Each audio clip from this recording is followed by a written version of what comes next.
I am Sahili, I said, thrusting my machete through his chest. Chango spat blood, laughing and gasping madly for air, whilst I dug deeper, twisting the metal through his heart.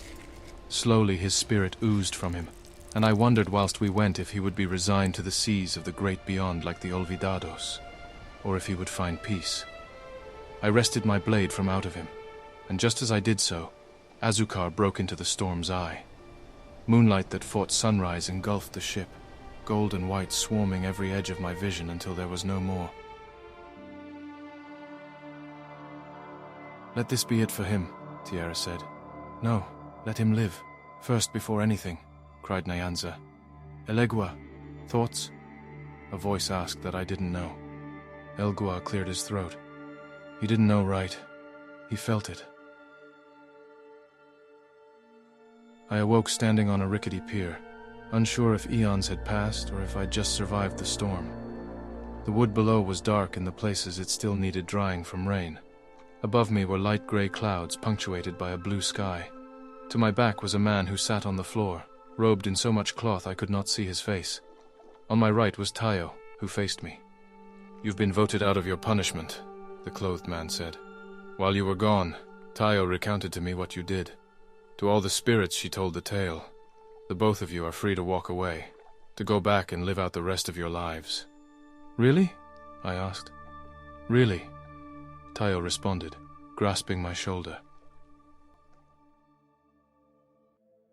We were brought back to the Isla de Loros, left on the sand as I'd been when I'd first gotten there.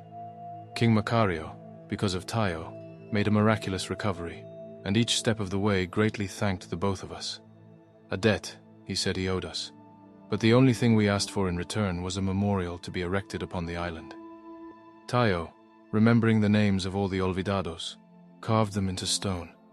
Together we sat on the beach where it stood, looking upon its face.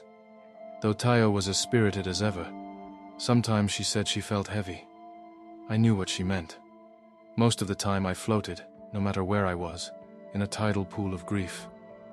When we stared too long into nothingness, El Captain would burst into whistles and songs, and we'd whistle with him. Eventually I readied to leave the island though, contracted by Tayo for supplies and stories of the world. I agreed to give them to her, only after she agreed that she'd come on more adventures when I returned. I didn't even need to push for a yes. She just smiled, her dimple deepening. Oh say, she said, wrapping me in a hug. Oh le'e, I responded back, squeezing her. There existed a limitless horizon, and to return home was as liberating a feeling as ever, as Nyanza was there waiting for me in the deep. Like that first night she'd come to me, she appeared before me, kissing my brow in the starlight. When I cried, she wiped my tears away, and when I asked, "Can you tell me all the names of who I was before?" she told me every last one.